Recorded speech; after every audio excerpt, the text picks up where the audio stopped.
Assalamu alaikum class 3. I hope that you are doing well at your homes with good health, inshallah. And you are enjoying your online learning as well. Is it so? Are you working properly?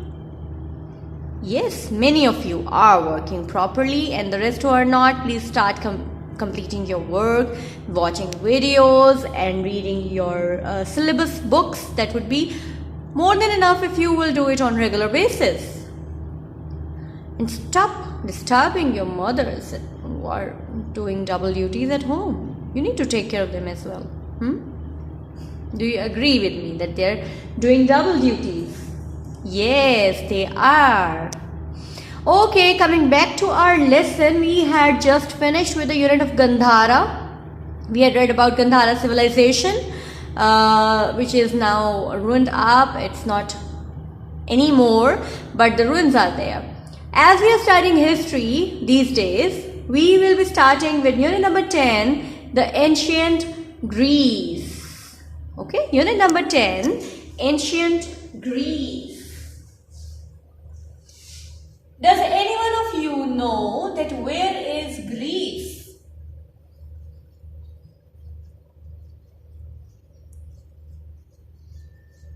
Do you know? Mohit, do you know it? That where is Greece? In which part of the world?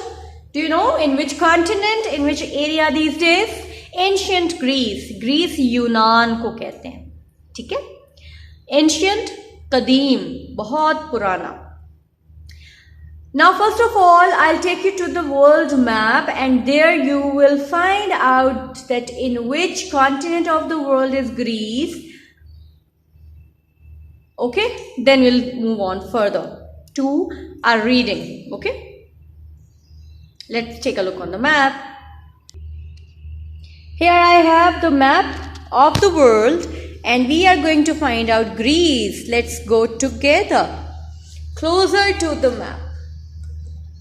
Closer. We have to find it out somewhere. Russia, no. Asia, no. Africa, no. This is Asia. This is Europe. This is Africa. This is North America. And this part of the world is South America, having Brazil in it. And this is Australia, the smallest continent. Now we have to find Greece. Let me help you out. Turkey. Here it is. Greece. Greece is in which continent then? It is in Europe. And it is very close to Turkey now. You know, Turkey shares Asia and Europe.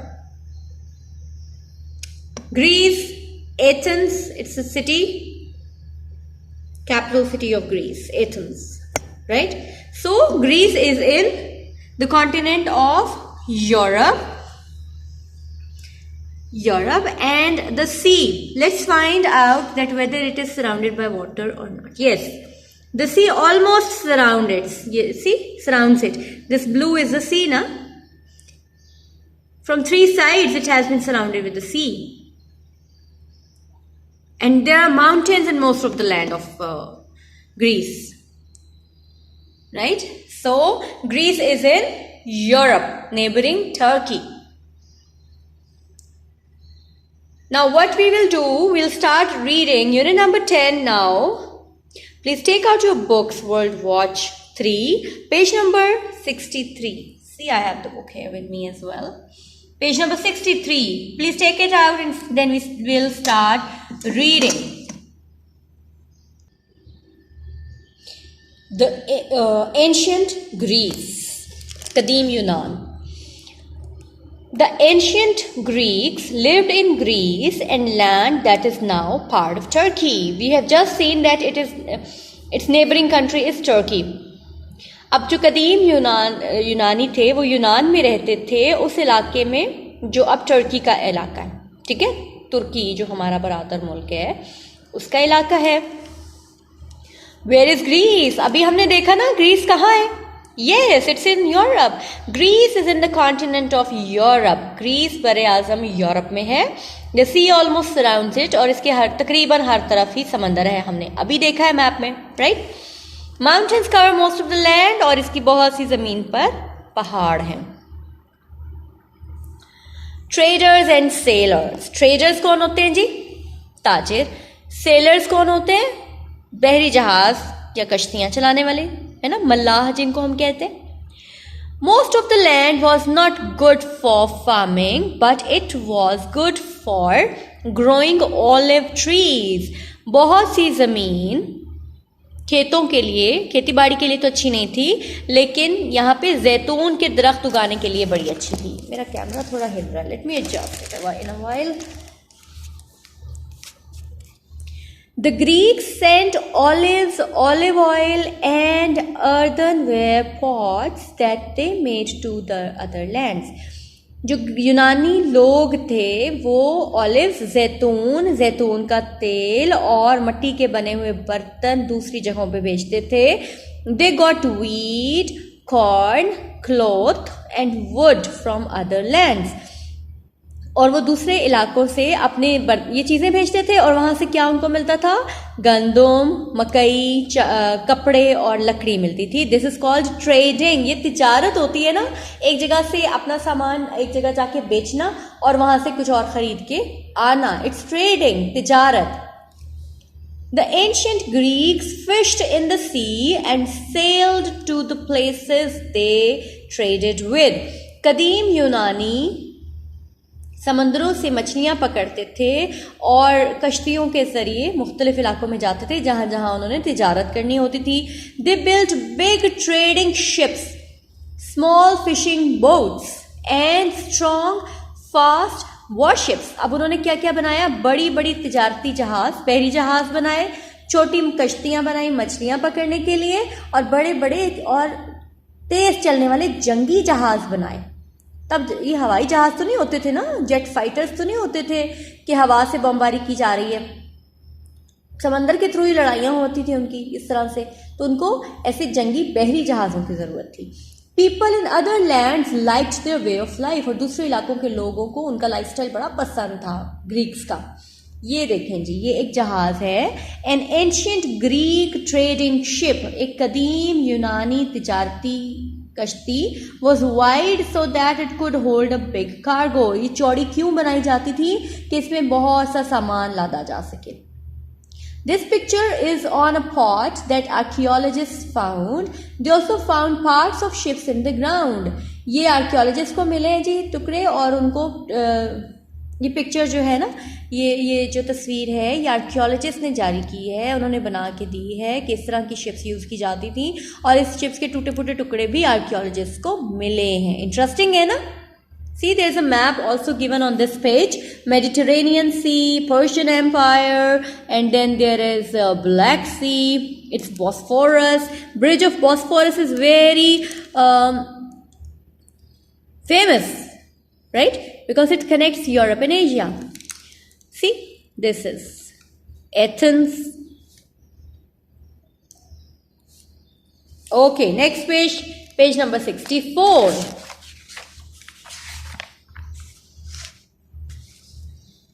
Gods and goddesses, खुदा और देवियाँ और देवता जिनको वो पूछते थे. The ancient Greeks worshipped many gods and goddesses in temples.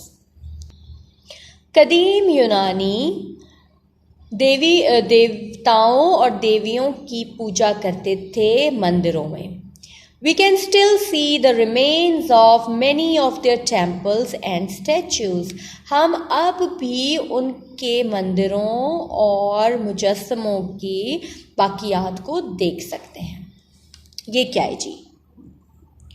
The Parthenon in Athens is a temple for the goddess Athena. It is on a hill called Acropolis. ये देखें, ये उनका एक टेम्पल है उनकी देवी एथेना के लिए, ठीक है. और ये एक्रोपोलिस की पहाड़ी पर वाक़या है. The ancient Greeks believed that their gods and goddesses looked and behaved like humans, but had magical powers and could live forever. कदीम यूनानी इस बात पर यकीन रखते थे कि उनके देवता और देवियाँ इंसानों की तरह नज़र भी आते थे और उनका बिहेवियर, उनका बर्ताव भी इंसानों जैसा होता था, लेकिन उनके पास जादुई ताकतें थीं जिसकी वजह से वो हमेशा के लिए ज़िंदा रह सकते थे। ऐसे तो नहीं होता ना, Allah is the only one who will live forever and ever. Okay, they believed that different gods and goddesses were in charge of different things. उनका मानना था कि मुख्तलिफ देवता और देवियाँ मुख्तलिफ चीज़ों के लिए सरबराही करती थीं या इंचार्ज होती थीं, उसकी ज़िम्मेदार होती थीं। The god Apollo was in charge of the sun. अब गॉड, उनका जो देवता अपोलो था, वो सूरज को देखता था। एंड दे बिलीव्ड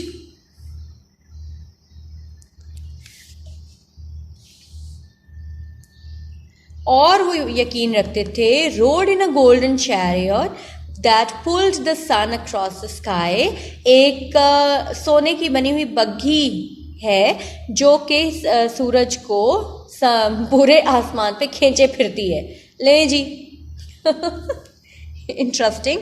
वो कहते हैं जी ये जो अपोलो साहब थे ना, उनके देवता, वो सूरज को संभालते थे, जिम्मेदारी सूरज की उनकी थी, और वो ये भी यकीन रखते थे कि एक सुनहरी बग्घी है, चैरियट होता है बग्घी, चैरियट है, बग्घी है सोने की बनी हुई जो कि सूरज को पूरे आसमान पे लिए लिए फिरती है और सूरज अपनी जगह बदलता रहता है। ठीक है, तो ये साइंस ने हमें बताया ना कि एक्चुअली फिनोमेनन है क्या। The ancient Greeks believed that the 12 main gods and goddesses were a family who lived at the top of Mount Olympus. Their main god was called Zeus. अब कदीम यूनानी इस बात पे यकीन रखते थे कि उनके 12 मरकज़ी खुदा और ये देवियाँ जो हैं वो एक ख़ानदान है जो कि माउंट ओलंपस पर रहते हैं, सबसे ऊपर पहाड़ियों पर यानी, और उनका जो मरकज़ी खुदा है वो ज़ियोस है। ये देखें जी, यहाँ कहते हैं जी वो रहते हैं, कहते थे कि वो यहाँ रहते हैं इन पहाड़ियों पर, Mount Olympus in the north of Greece. Right, okay, page number 65। Greek myths and legends. Myths are stories that people make up to explain things, like why we have thunder and lightning or why the seasons change.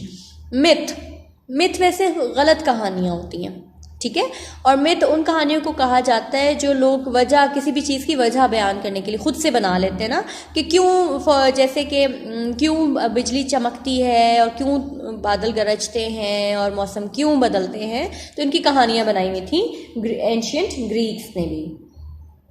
Legends are stories about real people or places or real events. Legends कहानियाँ होती हैं हकीकी लोगों और जगहों या हकीकी वाक़यात के बारे में। They are not at all true, वो हमेशा पूरी सच्ची नहीं होती, because storytellers made up parts to make them more interesting. क्योंकि जो कहानी बताने, सुनाने या लिखने वाले होते हैं ना, वो इंटरेस्टिंग बनाने के लिए कहानियों को बहुत सी चीज़ें अपने से डाल भी देते हैं, इसलिए लेजेंड्स भी कोई 100% ट्रू या ऑथेंटिक स्टोरीज नहीं होती। Here is a legend about a war the Greeks fought against the Trojans, the people of Troy. अब ये एक उन्होंने कहानी बयान की है एक जंग की जो कि यूनानियों ने ट्रोजन्स के खिलाफ लड़ी थी, ट्रॉय के लोगों के खिलाफ। क्या है जी? The wooden horse of Troy, पहले हम हॉर्स देखें। The wooden horse of Troy may have looked like this, इस तरह का लगता होगा जी वो घोड़ा, वुडन हॉर्स ऑफ ट्रॉय। अगला देखते हैं हम। The Greeks fought a war for 10 years against their enemies, the Trojans. अब यूनानियों ने 10 साल अपने दुश्मनों के खिलाफ जंग लड़ी। The Greeks thought up a clever trick to play on the Trojans, और उन्होंने ट्रोजन्स के खिलाफ एक बड़ी चालाकी दिखाने की कोशिश की। They made a large wooden horse that was hollow. उन्होंने बड़ा सा लकड़ी का घोड़ा बनाया जो अंदर से खाली था. At night they left it near the walls of Troy, the home of the Trojans. रात को उन्होंने इसको ट्रॉय की दीवार के साथ रख दिया जो कि ट्रोजन्स का घर था. There were some Greek soldiers hiding in it, और उसमें कुछ यूनानी सिपाही थे इसमें छुपे हुए. इसमें जी इस तरह का हॉल हो, ये अंदर से खाली, ठीक है, it's not solid. The Greek army pretended to sail away, और ग्रीक जो यूनानी फौज थी उन्होंने बहाना किया कि वो जी चले गए हैं वापस. Some Trojans saw the wooden horse, कुछ ट्रोजन्स ने इस लकड़ी के घोड़े को देखा. They took it into the city, वो उसको शहर में ले गए. It was a fine thing to take from their enemy, और ये अपने दुश्मन से मिलने वाली उनके लिए एक अच्छी चीज़ थी. That night, उस रात, the Greek soldiers came out of the horse, यूनानी सिपाही घोड़े से बाहर आए, and opened the city gates, और शहर के दरवाजे खोल दिए. The Greek army crept in, यूनानी फौज अंदर दाखिल हो गई. The Trojans were sleeping and not ready for battle, और ट्रोजन्स उस वक्त सो रहे थे और जंग के लिए तैयार नहीं थे. So the Greeks won easily, इसीलिए ग्रीक्स यूनानियों को जी फतह हासिल हो गई इस धोखेबाजी के.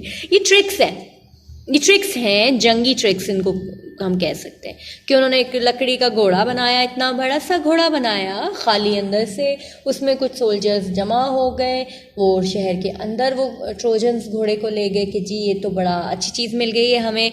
और फिर वो रात को वो जो छुपे हुए सोल्जर्स थे ग्रीक के वो बाहर निकले, उन्होंने ट्रोजन्स पे हमला किया. ट्रोजन्स क्योंकि सो रहे थे तो वो हमले का जवाब उस तरह नहीं दे पाए, और इस तरह से ग्रीक्स यूनानी लोग जो हैं वो जीत गए.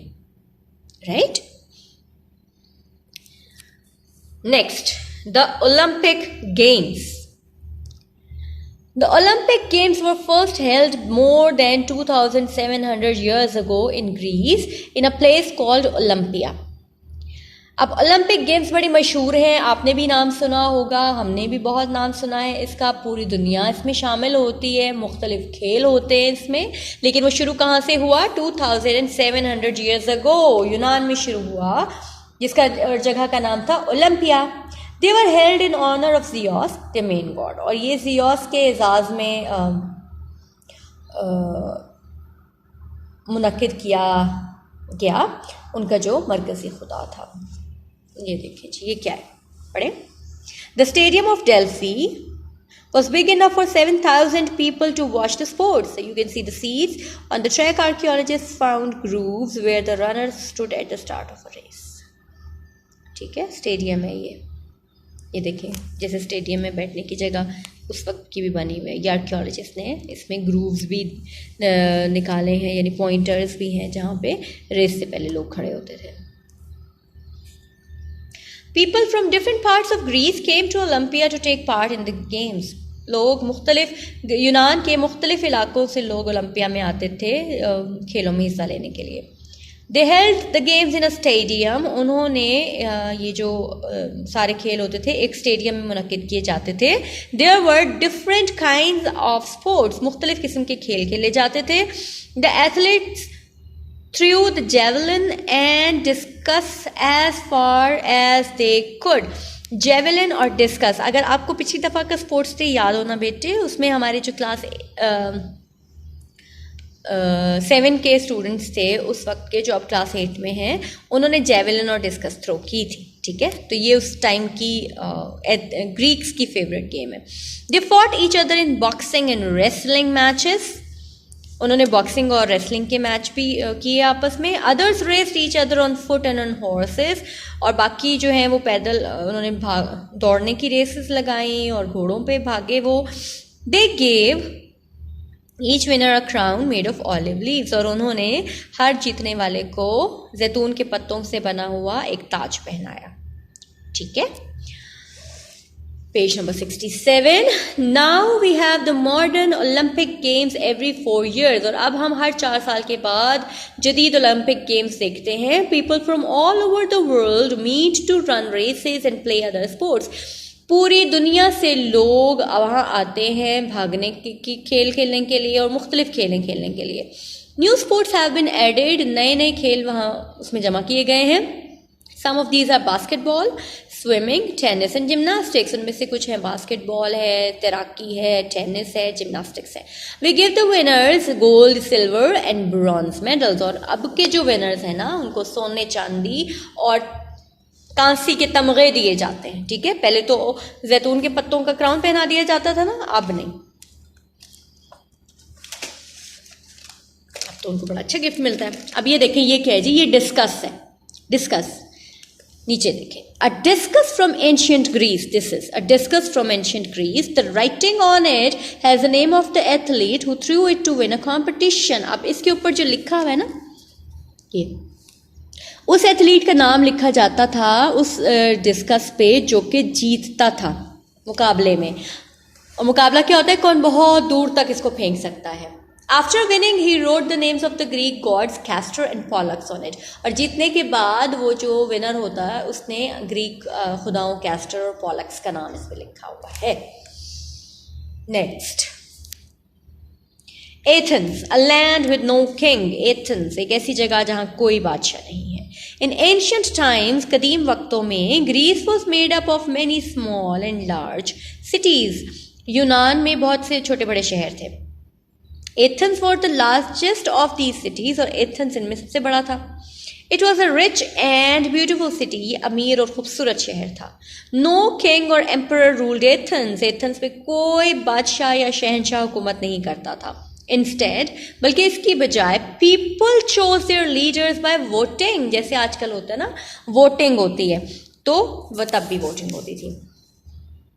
The people of Athens made their own rules and laws. Athens के लोगों ने अपने ही कानून बनाए हुए थे. They had meetings on a hill near the Acropolis. Acropolis के पास उन्होंने एक पहाड़ी पे मीटिंग पॉइंट्स होते थे. All the men went to the meeting. सब मर्द मीटिंग में जाते थे. They could choose what should happen in Athens. और वो चुन सकते थे कि एथेंस में क्या होना चाहिए. Slaves and women were not allowed to vote. और औरतों और गुलामों को वोटिंग की इजाज़त नहीं थी, सिर्फ मर्दों को थी. 68. It's a fact. If the people wanted to send a leader away from Athens, they could write his name on a piece of clay. If at least 6,000 people did this, the leader had to go away for 10 years. अब अगर लोग ये चाहते थे ना कि कोई leader वहाँ से चला जाए एथेंस से, तो वो मट्टी के एक टुकड़े पे उसका नाम लिख देते थे. और अगर 6,000 लोग नाम लिखते किसी लीडर का, तो उस लीडर को 10 साल के लिए वहाँ से निकलना पड़ता था. 10 साल के लिए वो उसको निकाल देते थे. The people of Athens chose Pericles as a leader every year for 15 years. और 15 साल तक ये साहब जो है ना, एथेंस के लोगों ने अपने लीडर के तौर पे चुने, Pericles. The leaders had to ask the people about important things like should we go to the war. अब जो रहनुमा थे उनके, वो लोगों से पूछते थे कि हमें जंग पे जाना चाहिए या नहीं. If people just put up their hands to say yes or no, it was hard to count them. अगर लोग सिर्फ अपना हाथ खड़ा कर देते yes और no के लिए, तो एथेंस की आबादी ज़्यादा थी, तो ये मुश्किल हो जाती कि उनको वो काउंट कर सकते हैं. So they put a black or white stone in a pot. तो वो फिर एक सफ़ेद या काला पत्थर एक बर्तन में डालते. White meant yes and black meant no. सफ़ेद पत्थर का मतलब होता कि हाँ इतने लोग हामी हैं इस बात के, और no का मतलब होता कि नहीं इतने लोग मुखालिफ हैं इस बात के. ठीक है, ये जी वो it's the place of Athens where the people used to meet for special meetings, where the women and slaves were not allowed to be there. Okay, and this is how people used to do voting. Black stone for no and white for yes. Okay, that's all for today. Please read this lesson again very carefully and try to know the facts and try to find out any documentary related to this and watch it carefully to understand and keep the facts in your mind. Thank you. Allah Hafiz.